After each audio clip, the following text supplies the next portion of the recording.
Saya copy menu abang ni, dan menu ni mendapat galakan kat kedai akak tu. Okey, akak tu dah copy. Dia copy menu abang yang mana tu?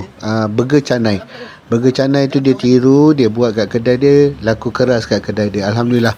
Okey, hari ni abang nak tunjukkan roti canai digabungkan dengan ayam goreng.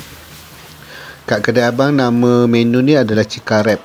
Gabungan roti canai dan ayam goreng tu dibalut. Okey, sebenarnya menu ni sangat popular kat negara China, dekat Hong Kong, Taiwan.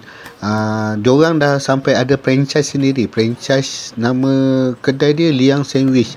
Diorang buat sandwich tu pakai roti canai. Luar dia roti canai, dalam dia topping macam-macam. Macam daging, sayur, lauk-lauk semua dia buh.